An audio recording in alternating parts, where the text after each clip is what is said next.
Another commit for Nebraska. So now, after gaining some mojo, are the Huskers where they want to be in early July? We discuss next.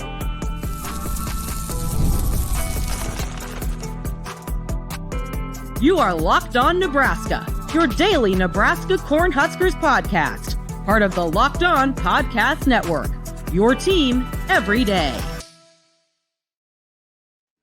Thank you for making Locked On Nebraska your first listen every day. We are free and available wherever you get podcasts and on YouTube, part of the Locked On Podcast Network, your team every day. And today's episode is brought to you by FanDuel. Make every moment more. As the playoffs wind down, actually they're over, the sports stop sporting like we want them to. But this summer, FanDuel is hooking up all customers with a boost or a bonus. That's daily. Yes, there's something for everyone every day, all summer long. Visit FanDuel.com/lockedon to get started. All right, welcome into a Tuesday in July. Connor Happer, Mitch Sherman with you here on the Locked On Nebraska podcast. Another day and another commitment for Nebraska football as they start to kind of flood in a little bit, much like the rain waters to Mitch Sherman's house. We'll talk about that in later on in the show today. Jeremiah Jones is 6'5", 217 pounds. He's listed as an athlete from Kentucky. He announced his commitment yesterday. And so now you have got a flood of them within about a week or so. You got a couple offensive linemen that we talked about yesterday, sitting at 13 commits right now. As we've talked about, Mitch, it's not going to be a huge class. You know, it can't be. Nebraska's roster is gigantic already, and they have a lot of young guys, freshmen and redshirt freshmen, that are kind of front loading that thing at this point. So let's kind of put this as a mark in time here on July 2nd with 13 commits and kind of evaluate where they're at right now and what the next couple months before they ultimately are signed, sealed, and delivered might look like. What do you think of the class so far, and where do you think it might go? Yeah, good morning. You know, it's 8 a.m. as we sit here and tape this thing, and it feels like 2 in the afternoon for me. But that's how it goes some days. Yeah, I think that I think this class is probably getting close to being like 2/3 full. And sometimes it's like a laughable thing to say when they're at 13 in July and you know, really in your true thinking, you know that they're not even halfway to being done, because there's going to be a couple of decommitments. And every year, if they say they're going to take 18 to 20, it ends up being 28 to 30 because of just the way that college football goes. And if there's ever a year for Nebraska football where it really is going to be small, for a couple of reasons, this might be that year. One, because as you said, Connor, there are so many players who are freshmen and first and second year players in this program. You know, Matt Rhule has almost completely remade the roster. Yes, there are some seniors, some important guys who are in the older classes, but the vast majority of this roster now has come in under Matt Rhule. So they can't keep adding in that same way, especially when you have the specter, and we've mentioned this several times, of roster limits coming as a result of the House settlement. So I really do think that like this thing could end up somewhere at 20 to 23, something like that, with the, you know, the scholarship players, whatever that means in today's world. They're probably going to lose a couple. That's just the way it goes. So if you can add like 2 to 3 more in July, which I think is realistic, after going 5 in June and now a couple in July, or 1 in July. Yesterday was July 1st. Then you get close to 15 going into the season. And I think that's a good place to be, especially considering that as a program, Nebraska would like to show something during this season, have a winning season, and then attract a different level of recruit. You want to be open to those players and have space for them in October and November. I'm thinking about some past conversations that we've had, and it's like, yeah, we expect this class to be small this year. And those were all, like, maybe not exclusively all, but most of those conversations happen in years where the coach actually ended up getting fired. And then the class huge becomes gigantic. Exactly. Because so many people leave the program, and then you need to backfill all those players. And that's not happening this year. And, you know, we'll talk about what Matt Rhule had to say on Joel Klatt's podcast a little bit later on in the show. But yeah, that's not happening this year. And so you look at it right now, And as we head into kind of a more dead period in terms of recruiting, you have a quarterback, you have a bunch of local prospects in Tyson Terry and Connor Booth and Jackson Carpenter and Pierce Newberry and Caden Vermas. And you've done a good job there. There's still a couple more big fish that are out there for you. You've got a few guys, Christian Jones.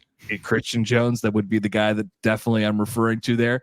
You got a couple offensive linemen that we've talked about. You're building that like Polynesian pipeline, and you've added some quote unquote athletes, whether they're going to be guys in the defensive backfield or guys that are going to end up playing wide receiver for you or doing a little bit of running back wide receiver kind of hybrid thing. So it's kind of like a mini class right now. The way it's very balanced. You just kind of like add to it as you go on through the next couple months here.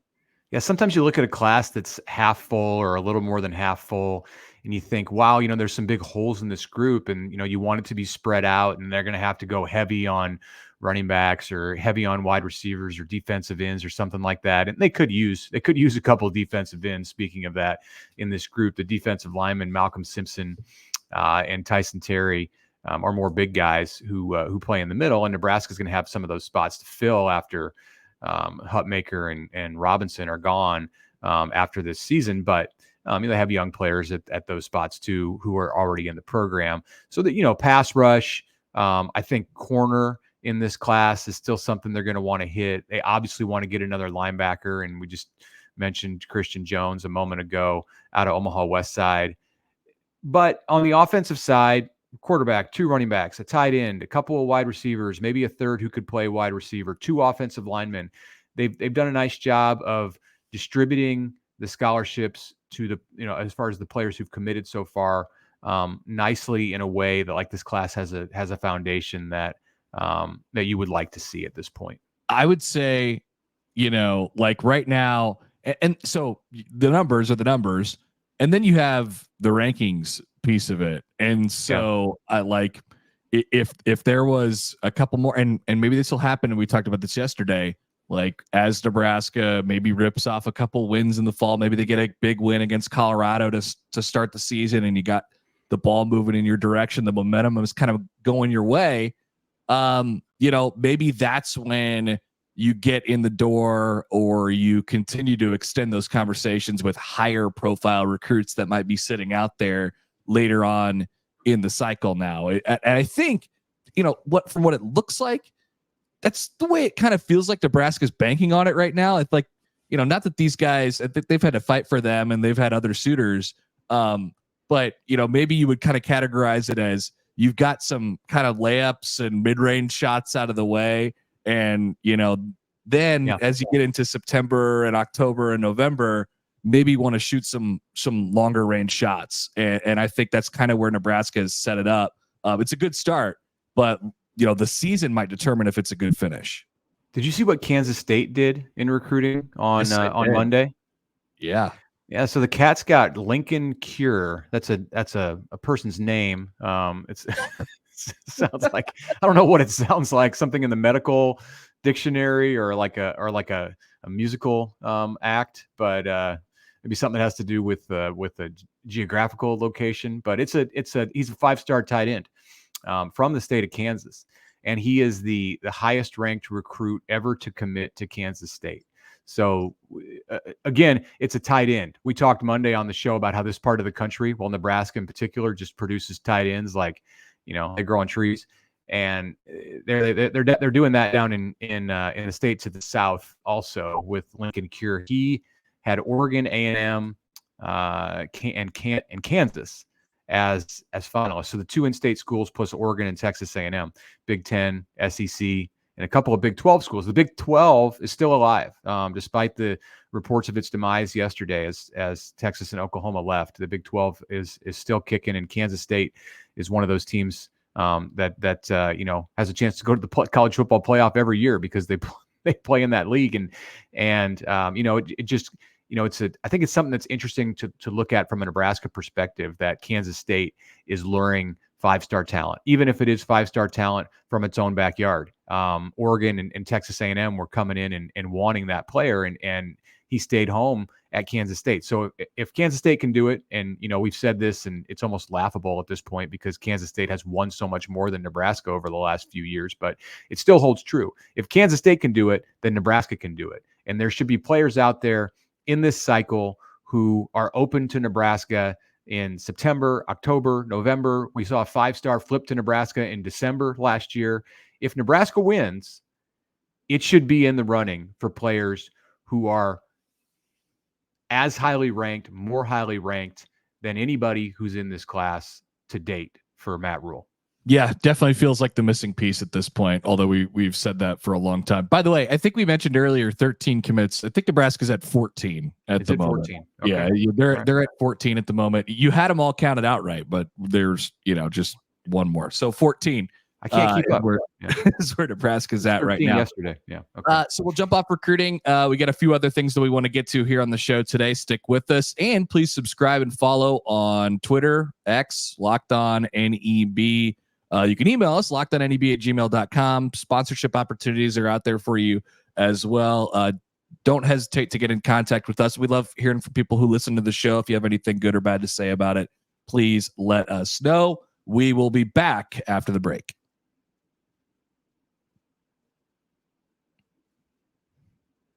All right, unfortunately, this is part of the sports calendar that slows down a little bit. But guess what? The FanDuel Sportsbook is here for you. Even though the NBA and the NHL playoffs are over, there was 3 Major League Baseball games yesterday, but there's no shortage on wagering options for you with the FanDuel Sportsbook. So head over there right now, and you could cook up. This is where you can get creative. You can cook up whatever you like. FanDuel is going to hook you up and all customers with a boost or a bonus daily. So right on the top of the app there's things that you can opt into. All customers get a boost or a bonus daily with the FanDuel Sportsbook. So there's something for everyone, including Dinger Tuesdays, which is today. You can bet on a guy to hit a home run, and then you're going to get bonus bets back. So opt into those on the FanDuel Sportsbook and head to FanDuel.com/locked-on and make the most out of what you got this summer. That is with FanDuel, which is an official sports betting partner of Major League Baseball.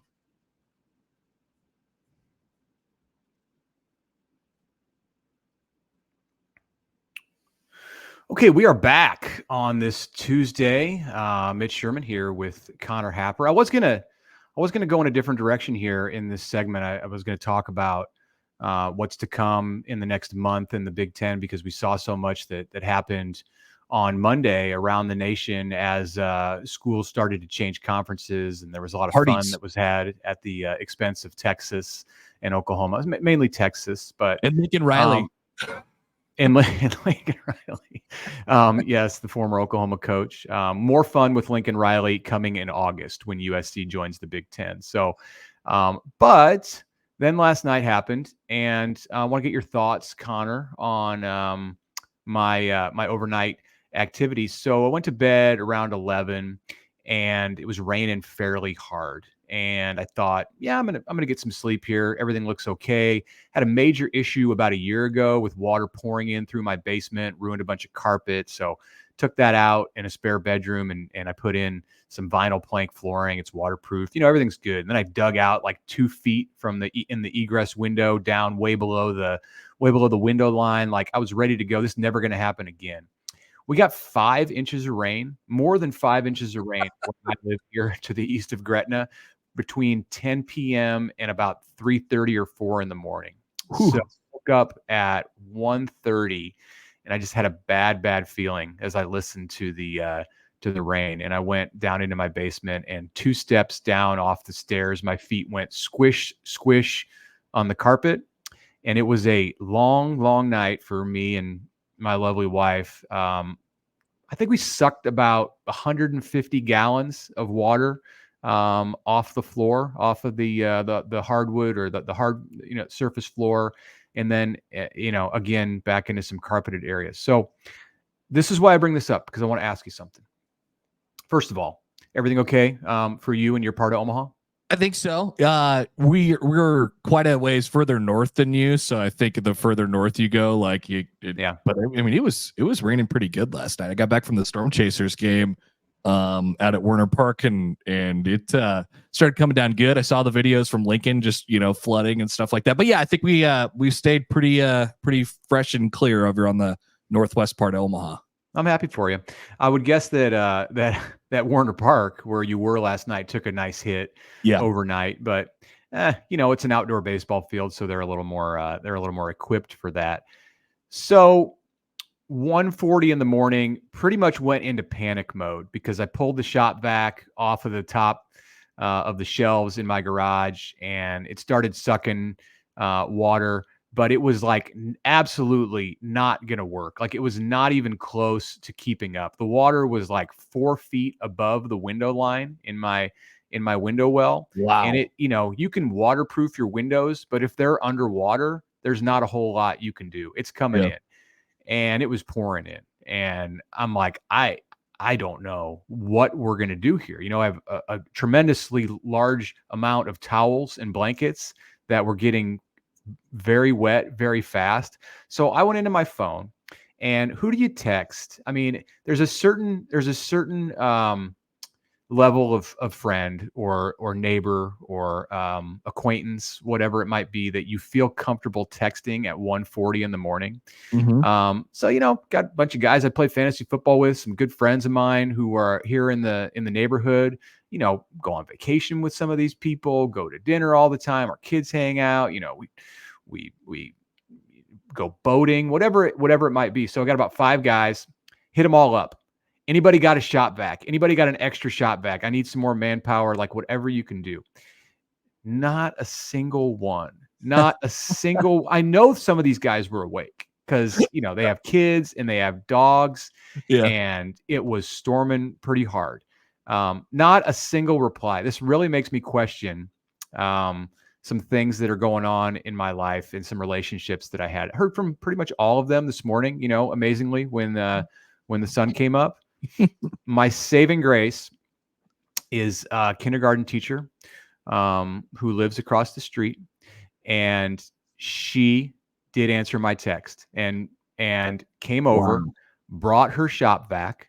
Danielle, shout out to you. You're probably not going to hear this, but your husband, Tim, he might. You guys pretty much saved us. She not only brought a shop vac, so we had 2 of them going at once. She also brought a rug doctor and started wringing out my carpets that were getting wet very fast. Was alongside us, bailing water into the basement bathtub for 2 hours, from 2 to 4 in the morning. So, that's what you get. Your guys, like, they're going to sleep. Yeah. And the lady from across the street, good friend also, but she's the one who came through. So all you guys, you suck. And Danielle, she got it done. You know what? What's funny? I'm actually probably less likely to help my closest friends than I am like my neighbor. I empathize with your friends who I know I'm certain saw the text, like you said, maybe thought like, I'm not gonna bring. He knows that I'm not gonna bring a shop vac over to his house, so I'm just gonna go ahead and blow right by this. I got my own business I'm taking care of tonight, and so while I definitely understand the thought process and decision making with all that, I gotta say I'm probably gonna end up like, if I'm in that group text, I'm probably doing the exact same thing. But if my neighbor across the street comes across at 1:30 in the morning and knocks at the door, he's like, "Hey, can you spare anything? Like, can you help me?" I'd be like, "Sure." Like I'll be right over. I don't know what I could do, but I'll help you for sure. I don't know why that is, but it's definitely the case. It is like a comfort level. You're too comfortable with some people that you're just like, you're on your own. My one buddy who I would hang out the most with, and that our families hang out together the most in this group of guys, he definitely saw it. And we had an extended conversation this morning already. It's 8:20 in the morning, and he called me at 7, like, "Oh, okay, yeah, sure. You're just waking up now, right?" And I'm pretty sure, and I think this is maybe justified on his part. I'm pretty sure that the reason that he didn't respond is because he knows that this isn't the first time this has happened, that it happened a year ago. And I thought I fixed it by digging down in the well, but there was more I could have done. Like there's always more you can do. I could have done more to try to fix this. And he just thought you were too dumb to fix that completely last year. So I'm not going to get up at 2 a.m. and help you.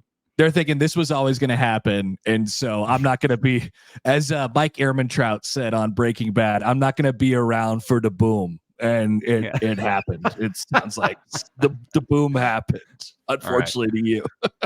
Not your fault. If anybody, I'm not going to blame you. It's not your fault. It's the Raid's fault, but it happened. Yeah. So we got some work ahead to get this thing fixed, but I'll be okay. Everything's good. You keep things in perspective, and we're all fine here. Just a little bit of water in the house. Yeah. All right. So, if anybody's still listening to the show, but what were you going to say there? Interpersonal dynamics. That's sure. We want you guys at Locked On Nebraska to feel like you know us, and that will help you accept our takes on Nebraska football and everything else even better. So now you know a little bit more about me and what I went through last night and how I haven't slept and have to coach a baseball game tonight. And it's going to be a fun finish, a big story that we're trying to get up on the Athletic before the 4th of July. So I might need a nap, but probably won't have time for it today on this Tuesday. And that's all right. At the end of it, Thursday's a holiday, so I'll sleep in. But that's what you don't get on Fox Sports or ESPN, by the way. Right. This is more personal. And so we would invite you to make the switch to Locked On Sports Today, which is a free 24/7 sports streaming channel program for you every day. To bring you the biggest stories without all the screaming, Locked On Sports Today brings you can't miss analysis, opinions, news, and stories about your friends, leaving you out to dry in the middle of the night. And you can find them on YouTube or on the free Amazon Fire TV channels app. Part of the Locked On Podcast Network, your team every day.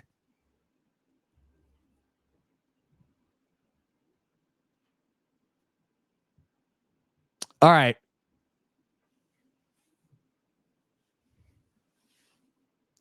That was my fault. That was my fault. we got there. So Matt Rhule was on the Joel Klatt podcast yesterday. Big Noon Conversations. By the way, where was this? Was this because I watched the video. The golf course. It was like a golf course. It had to be in California. They looked like they were having a great time. And then they went out and hit a shot in the final 30 seconds of the. Did you see where Rhule's ball went? It wasn't a close enough. No, I didn't. I don't think it went toward the green. No, but he did say Rhule did say he was going to be out playing more golf if they go minus 17 in the turnover margin this year. A bunch of stuff that we'll probably parse through over the next couple days here, or maybe before the holiday. So I think big picture, I would take away, and this has been the kind of line all summer long here from him, and we probably won't talk to him or hear from him much unless he shows up on another podcast before Big Ten Media Days in a couple of weeks. But his confidence in which he talks about this team and how much better they're going to be than last year. He referred to last year, 2023, as a triage year. Mm-hmm. I've heard that before. Yeah, it feels like kind of that's how they refer to it within the walls of that building, which is interesting. And the I think my main takeaway, Mitch, is just the confidence in which he talks about how much better they're going to be this year. He's no guarantees in terms of what they're going to do from a win perspective, but man, you could tell he knows that they're going to be better. Yeah, it was some of the old Rhuleisms that you hear throughout the offseason from him. He said the first thing you've got to do when you build a building is you've got to dig. You've got to go the wrong way before you can go the right way. So he's talking about last season and losing more games than Nebraska than it won. He said our bad year here was 5-7. That's much better than 2-10. Thank goodness. So making light a bit of how things started for him at Temple and Baylor. But yeah, there were a couple of subjects where I thought he actually went a little deeper and said a little bit more with Joel Klatt than he has done when he's had some interview sessions elsewhere, whether it was, he's done various pods. Like he's always on the Bussin' pod. That's a staple a couple of times a year. He did an ESPN pod with Reese Davis and Pete Thamel a couple of weeks ago. And of course he's done his media stuff. He had an in-person hookup with all of the local media a couple of weeks ago during the College World Series, and that I missed because I was out of town, but did zoom in to that thing, and much of what he said in this interview I thought was similar to what we've heard, but we'll just tease it a little bit. One subject we'll discuss that he talked about with Klatt is obviously Dylan Raiola, and Klatt asked about Dylan, and I really thought Rhule was going to go into his normal his normal stump speech, like the elevator speech that he's given consistently when asked about the quarterbacks this year. It was a little different. It was a little bit different, I thought, in this interview. What did you make of that? No, I mean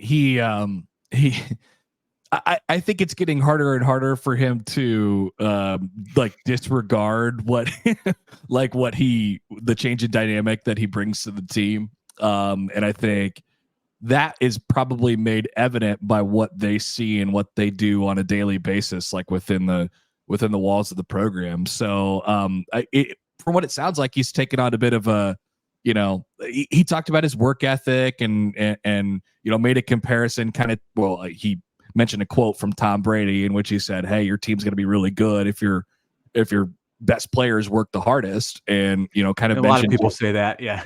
But he mentioned Dylan Raiola in that context, and right. If Dylan's one of your best players, then that's a commentary on the story, some things, yeah, right. And said right at the end, I think he's going to be a guy that all of college football knows, and then kind of on to the next thing, and you're like, oh, all right, so he's seeing what it feels like we wanted him to see about the 5-star guy leading into his freshman year.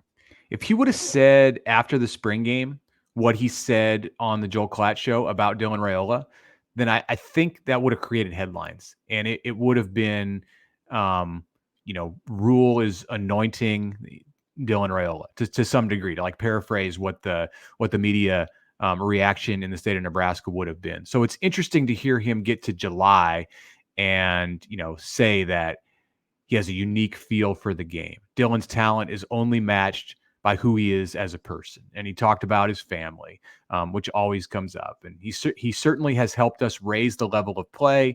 And then, as you referenced, and I think he's going to be a guy that all of college football knows. That's deeper than what we've heard coming out of the spring and getting into the summer months. And there was, one mention of, hey, Heinrich and Danny, they can do this stuff too. And I think we're going to need more than one quarterback this season to win. So those are like talking points. Those are the things that, I think he can do in his sleep. And you'll probably hear him go back to that somewhat at Big Ten Media Days, just because that's the environment he's in. But hey, credit to Joel Klatt. Like, there's one guy apparently in the college football media sphere who is able to get Matt Rhule like truly to open up on the record about how he feels in regard to this freshman quarterback, and that's Joel Klatt. All you got to do is like wine him and dine him a little bit, bring him out to, like you said, wherever they were, some resort, and on the golf course on the side. I don't know, maybe they were in Lincoln. Maybe Klatt. That's generally how you would do that. Is Klatt would come to him, but it didn't look like Lincoln. I was gonna say, let's get the Locked On Nebraska pod out, by a fireplace on a golf course or something like that, and just rip off some questions about Dylan Raiola and what he thinks about him. Maybe we get somewhere. We might be able to do that. Yeah. We could go to Cape May. The rules are, I'm not giving away any secrets here. He likes to spend his summers there. And by summers, I mean like 10 days in July. Yep. So we should probably fly out there and, see if we can connect with him and have to do a little sit down. I'm sure he'd like that. I'm sure he'd love it. Show on the road or first show on the road from Cape May. We'll show up, we'll knock on the door. Sounds good. No, but I mean, there was some there was some interesting stuff on there. He commented on on the Colorado game and talked about it a little bit globally. And then, obviously praised what Deion Sanders has done and what Shedeur Sanders has done. And high praise for Shedeur. Yeah, really. So we can discuss some of those things tomorrow, but it was pretty interesting stuff there as we'll break down Matt Rhule, not so much on the golf course, but sitting by the golf course talking about Nebraska football, which I think is the way we kind of like him, Mitch. As we'll discuss that more tomorrow. I want to go back and watch another of Klatt's. See, what he did is he sucked me in. Now I want to go watch another one of his big noon conversations and see if he takes a shot at the end. It was like a par 3 at the end of the interview with everyone, and does Joel always hit a better ball? Like, do they just show a video of his ball like rolling? It might not even been his ball. Like someone threw a ball up on the green and look, Joel's within 4 feet, and then and the coach hits it, and it's like you can't even see the ball. It's off camera. But anyway, that'll be maybe I'll do that over the holiday. So there you go. All right, we are going to wrap this thing up, and we'll be back on Wednesday with a pre-holiday edition of Locked On Nebraska, and then dive deeper into July after the 4th of July. First, we want to let you know that Locked On has launched the first ever national sports 24/7 streaming channel on YouTube, and now it's available on Amazon Fire TV and the free Fire TV channels app. Locked On Sports Today is here for you 24/7, covering the top sports stories of the day with local experts of Locked On, plus our national shows covering every league. Find Locked On Sports Today now available on the free Fire TV channels app.